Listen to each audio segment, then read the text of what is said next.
we'll see you right away. And I'm going to push the record button. Yay, I was worried. It was right at the bottom of my taskbar. I'm not used to Zoom. I'm such a Teams guy now. So, you know. Anyways, my apologies. I'm sitting here you guys. I'm here. Thanks for coming. Okay, you're welcome. Okay, so my name is Christine Ignis. I'm an Ergo co-chair, and I'm here today. I think Janet is in the crowd with us. And I'm very excited to learn about this school that you have with the Language Friendly School Network. And so, Emmanuel, I'll let you introduce yourself and then introduce Robert too, if that's okay. Absolutely. Yes, thank you so much, Christine. And just a short introduction by me, and then we'll go to Roberto, who will introduce his school and the extraordinary work they have been doing there. So I'm very grateful to the organizers of Ergo for this invitation, and I'm delighted to be here today with Roberto.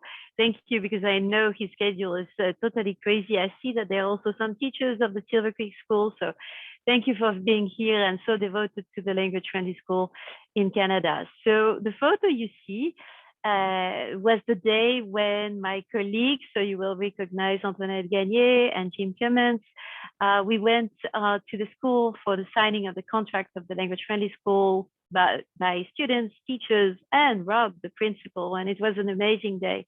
And I think that if you look at this picture, what you will see right away is the joy of the community.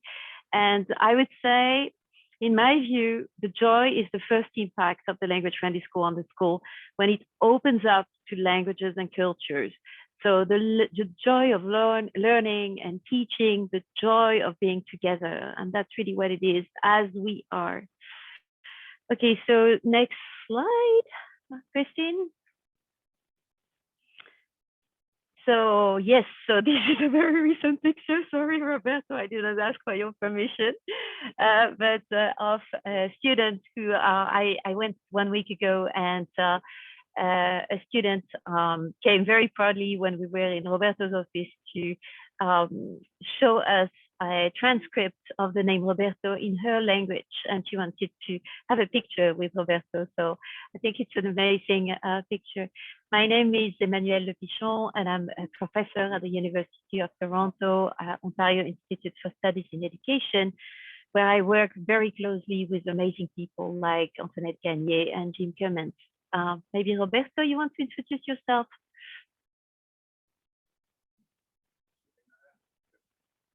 You need to unmute. Hi, everyone. Sorry about that. My name is Robert D. Prospero. I'm the proud principal of Silver Creek Public School. I've been a principal in the Peel region for 12 years. And I'm always really excited about the language friendly work that we've done here and what we've done in the past. So I'm looking forward to speaking to you today. Thank you. So maybe you can go to the next slide. So just a few words on where did it start and why did it start. So my colleague, Ellen Rose Campbell, and I, we were traveling around the world, and we're looking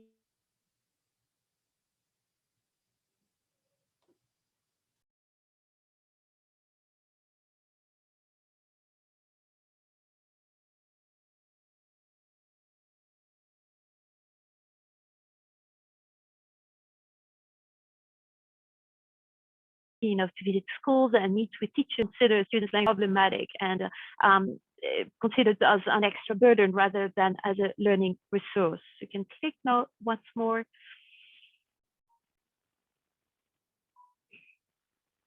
And here, as you see, this was also a picture taken from Silver Creek last week. And you see directly on the wall how language friendly they are with this alphabet transcript translated in the Arabic language. And it was done by the students, and with this poster on the left where it's explicitly written that languages are considered as a resource. Next slide.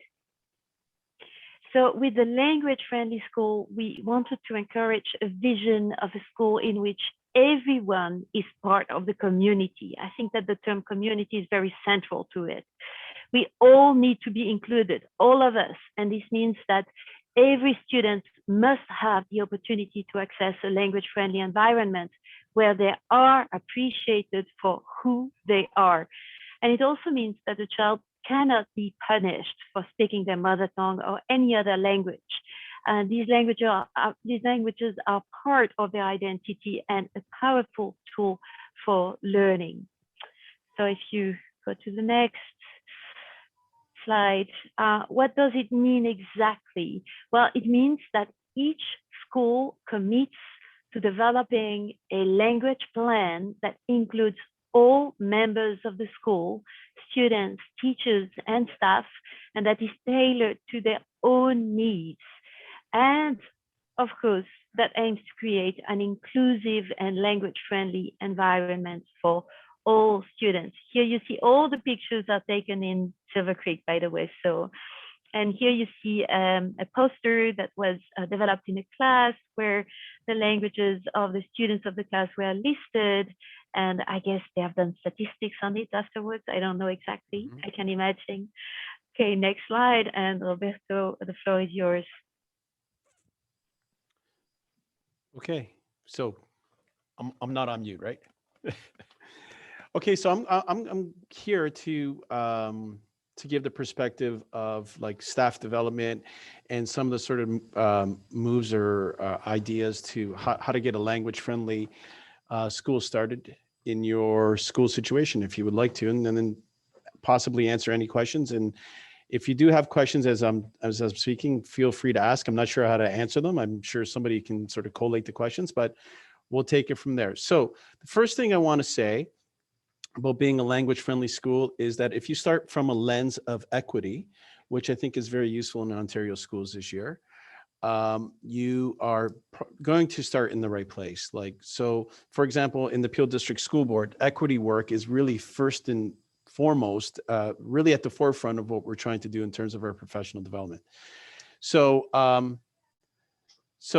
you know, if you start in that vein, you are really can sort of tie this work into to equity. There's obviously obvious connections to equity into leveling the playing field for all the students in your school. In our area, in Mississauga, is you know, around the GTA, it's definitely very diverse throughout the GTA. But in our area, we are particularly diverse in that our school, for example, has over 50 languages. So if you go in with the mindset of how to best serve your student population, that is multilingual, I think, you know, it will only lead you down a path towards being a language-friendly school. If you're a school that believes in being responsive to student needs and to your community's needs, you in a community that we live in here, and I believe almost anywhere in Ontario, for sure in the GTA or in Southern Ontario, that you have to go down a path that leads you to becoming a language-friendly school. So one of the first things we did was we decided, you know, we obviously found a local partner in helping us decide on what priorities were there for us. We decided to go with, in the very first days, why being multilingual, why taking a multilingual approach, a language-friendly approach is important. So we tried to address the why. Now you can get that why in a number of different ways. But for sure, the data point is one. When your school's situation, when your schools speak over 50 different languages, the students in the school population speak over 50 different languages, that definitely provides a why. Also, Emmanuel, and if you don't have the benefit of having Emmanuel come to present at your staff meetings, I think it's fairly simple to find evidence in the research, robust evidence that suggests to people that as children are trying to acquire additional languages, leveraging their first language and their second language that they already are proficient in is a very useful strategy. So if you have those two or those three, you know, you start with an equity framework. Two, you look at your student population and really with the mindset of trying to serve them. And three, you look at the impact of leveraging the first and second languages to acquire additional languages. I think it puts you in a good spot and helps you decide on what priorities are there for your school. Then of course, we worked with the language friendly plan. It now has and you'll find in your own school situations, you're going to make it fit for your own school, hopefully. It's kind of morphed into a committee called the Language Committee. And so that's where we're at right now. And so this is our third year, and obviously implementation in the last 3 years of anything hasn't been the easiest. But I think because we did start with the why, and I believe in my heart that the teachers do believe in the benefit, or the vast majority of the teachers really see the benefit of this approach in serving our students, that it will continue to grow. So as an example of that, that girl that I took who wrote my name, for example, we are having a mitten drive here at the school, and she read the announcement this morning in English and then read it in Tamil, and I mean beautifully. And so yesterday was English and Arabic, and so I didn't ask anybody to do that as the principal.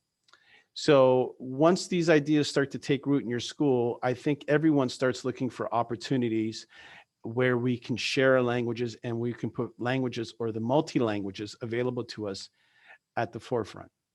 And then what ends up happening typically is you see these the multitude of languages available to you, not as an asset, but not as a deficit, but as an asset. You start seeing these kids through an asset lens. And so, one of the things I'm hearing is like, it's very cool that we have like over 50 different languages. Like, we're privileged. We're lucky to have that. And so the sort of framework starts to change. So then again, so we started with the why. You can use your data right away. I would suggest including parents. Okay, and this is continues to be our main area of focus, is really how to engender support, or how to get the community members to come in and share their languages with us, share their identities and stories with us as part of that. One of the early things that we did back when we had an open house, I don't know if you guys remember, but there was a time when there was open houses in schools. Like, you could actually go into a school as a parent and see what's going on. So we had at our open house, we had parents, and it's documented on Twitter for sure, where parents writing some wishes for their kids in their own language. And there was like the leaves of the school. And I think that one activity alone really showed parents that, A, we were serious about hearing and wanting their languages being visible in our school. And B, it also gave the parents a certain amount of license to come in and communicate with us on a different level. So I would say really getting that parent support. If there's other administrators out there, I'm not quite sure who's in the audience, but if there's other administrators out there, there's a few simple moves in terms of like showing, having different languages available on your website, having different languages available as parents walk into school, on your newsletter. Those sort of communication, PR strategies are really useful, especially early on. And then one of the other key things I think that is a tool that's available to administrators and to teachers is to, if you're going to commit to it, I think you really have to start mentioning it and talking about how these languages can be leveraged in the report cards. So there's a language section in the report card. There's a learning skills section in the report card. So in those learning skills, it's called Strengths and Next Steps. That's the title of the section where you make comments.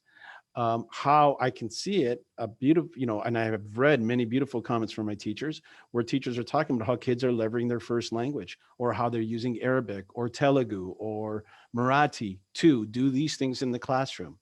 And I think once parents see that, and once kids see that, it helps them, it sort of like makes it real for them. Like this really matters to our school.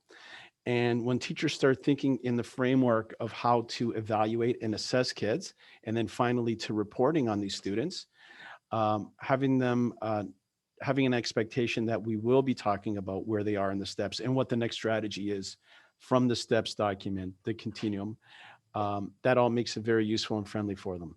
So, and like I said, makes it sort of come alive. Is there another slide that I need to speak to? Sorry, my apologies. No, I thought, thank you very much, So Roberto. I did And answer some of these questions. That's good.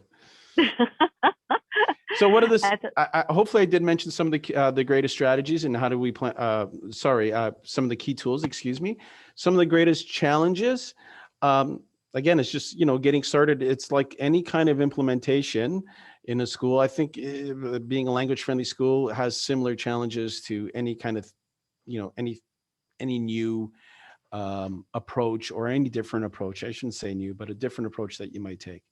So in my opinion, if in relating to sort of change theory for adults, you have to first, hit people sort of emotionally and then provide a path forward for them.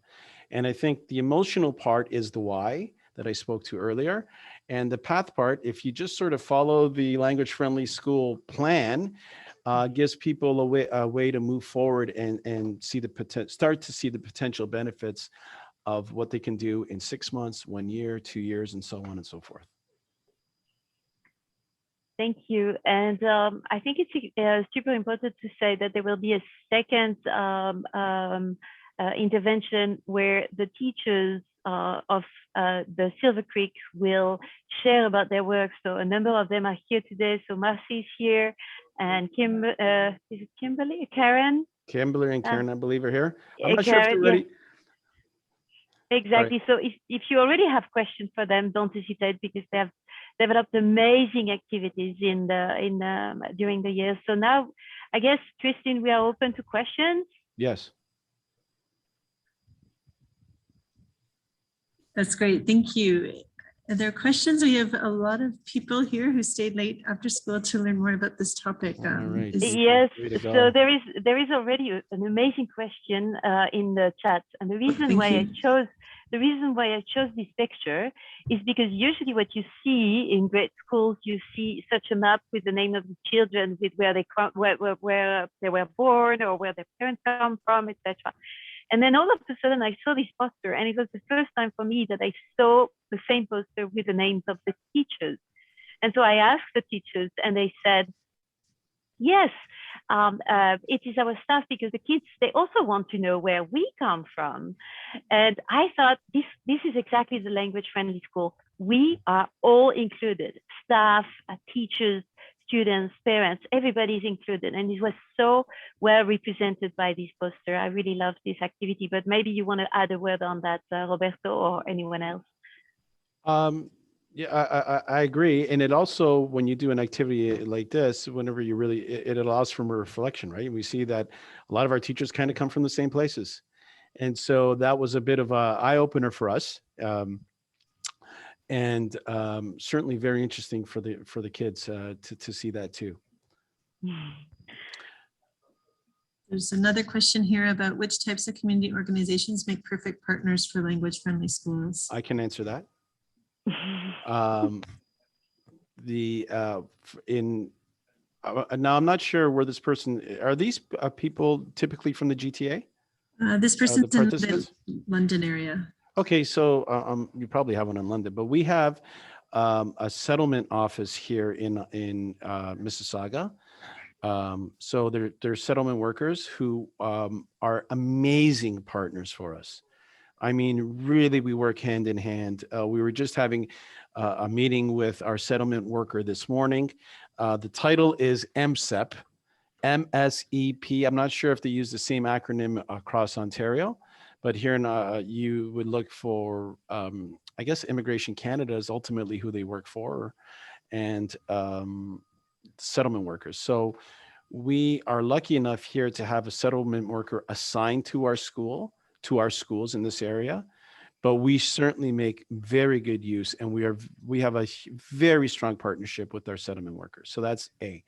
B, we are typically in non-COVID times really strong partners with like the community centers who we've taken kids to the library to go see their multilingual, the books available to them and to show them what's around. So part of it is like, again, sort of exploring the community and understanding the needs of your kids. A lot of our kids live in high rises. And so they need some of them don't have the opportunity, aren't as mobile as other kids. So we try to serve their needs by going around in the community and accessing things like community centers and the like around the school. But settlement worker first, sure. That's good to know. Thanks. Can I just add something as well? Sure. Yes.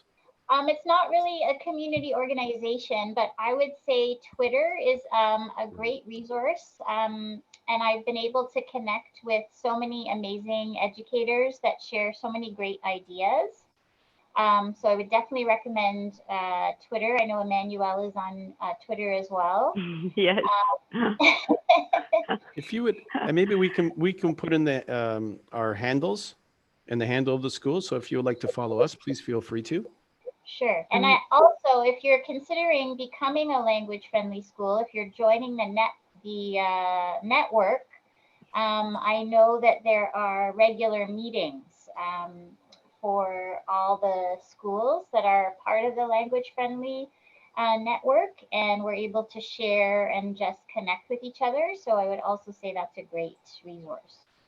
Yes. Thank you, Marcy. And indeed, we have at the moment 20 schools around the world. There is a long waiting list, because people reach out to us from many countries, and we just want to make sure that in each of these countries we have people to support them. So that's the reason why in Canada it's open, because I'm here. But we have the OIC team, but we need to make sure that it happens in the other countries. So at the moment we have one secondary school from the Caribbean, some schools from the Netherlands in Europe. We are partnering with an organization in Austria with 40 schools, and a school in China, which is a secondary school. It's a senior school. So yes, to answer the question that was in the chat, there are some primary schools and secondary schools both. And it's very interesting, because we first started with primary schools, but very soon secondary schools joined. We are also very inclusive in the sense that we have, for instance, international schools where parents have to pay lots of fees for the schools. And we also have schools in refugee camps, for instance. So all sorts of schools who want to join are welcome, and there is no hierarchy of schools or whatever. Yes. There's a question here from Sula, and wondering if you've been able to spread this approach to the middle schools that the kids feed into, or even the high schools. I can answer that question. So I'm going to refer back to like the boards. So there's obvious connections between us and the middle school. And so I guess in our case, yes, we have been able. Is our middle school a language friendly school yet? No, but they certainly know that the work and what we're committed to here. And I do think that they are starting to change their practice in a way that is more language friendly at their school. It takes a certain amount of collaboration. But what I think has helped the administration in those schools, again, is to refer back to our board's equity work. And so in my conversations with them, you know, I say, if we're going to be really committed to this equity, we have to look at languages. If we're going to talk about people's identities and exclude language, in my opinion, we wouldn't be doing a very good job of really including or trying to include everyone's identities in a school setting in an equitable way. So that certainly has helped grease the conversation, or grease the wheels to the conversation. Yes, I think that what is important too is that Rob, you brought the conversation to the superintendent of your board, absolutely, who is fully on board. So she was there too when we signed the contracts all together. That was a real celebration. Our trustee too, our school trustee was present. Yes. This is, if you're thinking about getting this started in your school, this is the kind of work that people, in my opinion, like to attach themselves to. It's not that hard to sell. in my opinion. Certainly there's certain people that will adopt, and you have your early adopters and people that are gung-ho and get, you know, every school is like that. Every workplace is probably like that. But, you know, if people are, most people got into education to be helpers. If we're going to be helping and responding to kids' needs, then responding to the language needs is an obvious fit. Yes, and I'd like to answer Janet's question from a scientific point of view.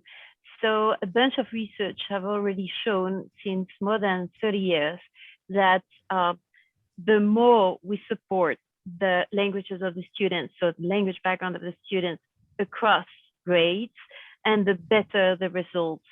I'm thinking, for instance, of this very famous research of Collier and Thomas in California, where they started K to 12. They really did a longitudinal study, K to 12, and a quantitative study, and where they found real differences between those schools that were only supporting for a couple of years and those schools that were supporting until grade 12. And the results were incredible, the differences. So those schools that were supporting the kids from K to 12 in their own language were achieving way higher results than the schools who did not. If I can just add to that, Emmanuel, at my prior school, which is right in the same community, it was called Thornwood, and I was there for 7 years. I haven't had an opportunity to have EQAO here at this school. It's been 3 years, no EQAO. But at that school, we were language friendly, I would say, for sure. And at that school, our ELLs were outperforming in EQAO Canadian born kids right across our board, and way outperforming other schools other schools with similar ELL populations. Way Yes. outperforming them.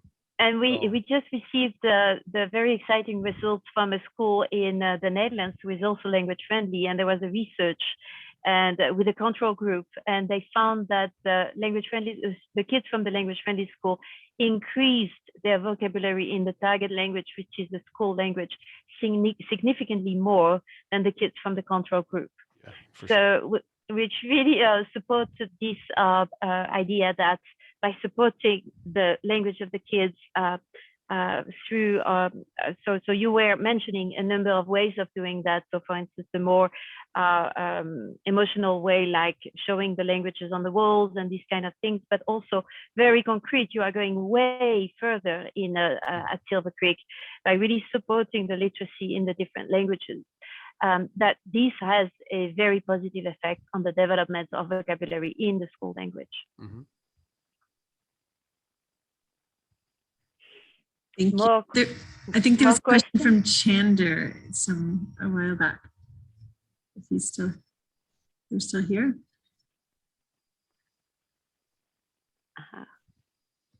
No. I'm here. Oh, thank you. I don't have a question, but I was just going to comment on school settlement worker. I'm here as a school settlement worker working in Eastwood I've lost her. Institute. Oh, you're just cutting out there. From Kitchener.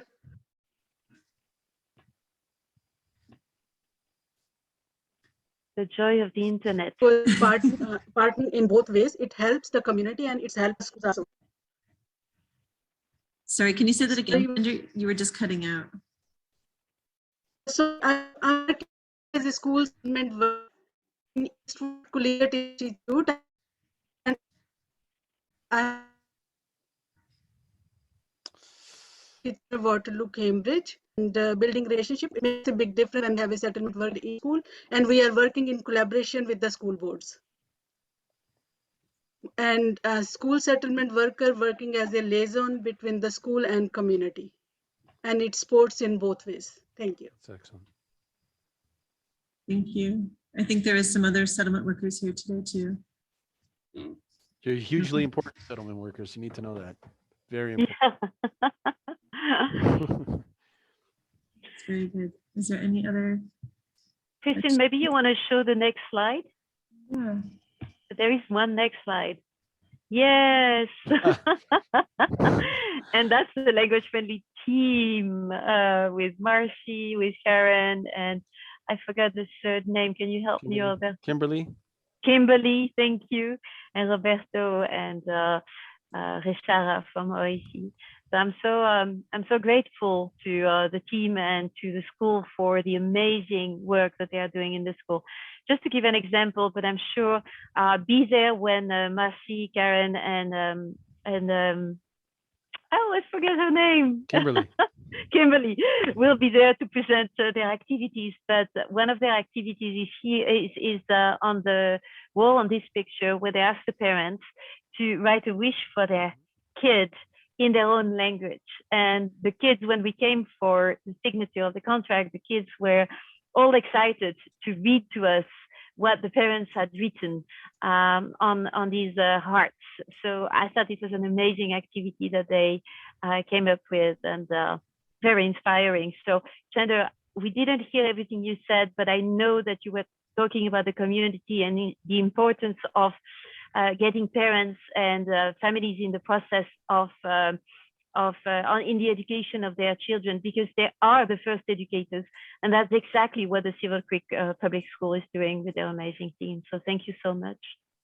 I also wanted to add that the Language Friendly School is hosted by the Rutu Foundation, and the Rutu Foundation is an NGO fighting for the mother tongue education.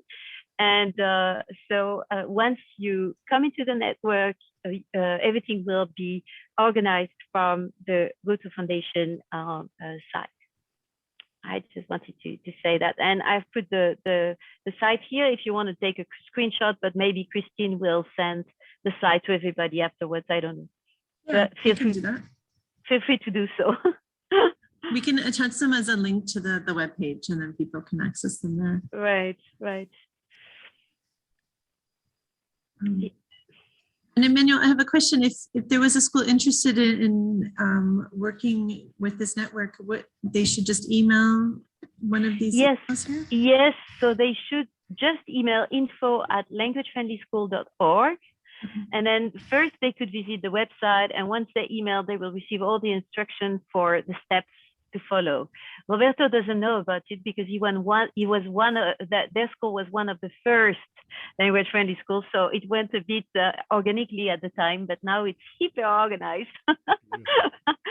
So yeah, just send an email, and if you can't find it anymore, write to me, and I'll be happy to redirect you to the organization. Amazing. And if I could just add on to being part of a language friendly school organization, it is, it's a joy. I mean, to go to those meetings and to find like-minded people, and to find people who really want to make a difference in the lives of these kids around the world. It feels like you're part, as an educator, it feels like you're part of something larger than just your own classroom or your own school. And I find that very joyful and rewarding. Thank you. There are also many projects organized from the Language Friendly School Network. So for instance, at the moment, Silver Creek is participating in a project of linking schools from Austria, the Netherlands, and the Caribbean together, and a possibility of publishing. So there will be a paper that will be published in an American magazine very soon, where Silver Creek is featured very prominently. So we are super proud. Well, this kind of activities. When they come, we ask whoever wants to participate whether they want to, and then you jump in. No obligation, only, the only obligations in the Language Friendly School are just to confirm that you will never punish or prohibit students from speaking their own language. That's the only obligation. It's very good information. Thank you so much to both of you, and to Mercy and Karen and Kimberly for sharing what the great work that you're doing in this tool to serve multilingual learners and their families and our communities. We do appreciate your time and coming and sharing this afternoon. Thank you so much. Thank you, Christine, for your invitation, and thank you to Roberto and Marcy, and the team, and help us ensure the continuity in multilingual education of these kids by joining and reinforcing the work of the Silver Creek. Yeah. Thank you. And talk to the teachers. The principal is boring. You want to know where the things are at. You contact Marcy, Kimberly, and Karen. You'll know where it's really at. Right, and the researchers are boring too. Yeah. Thank you. Yeah. No, that would be great. Thank you for sharing your Twitter handles. I'm sure you'll have some people connect with you, and awesome. For sure we'll be following your good work. All right. Thank you. Thank you, everyone, for coming this afternoon. Have a good evening. Okay. Thanks, you too. Bye, everyone. Bye. Bye. Thank you. Thanks, Mercy. Thanks, Mercy.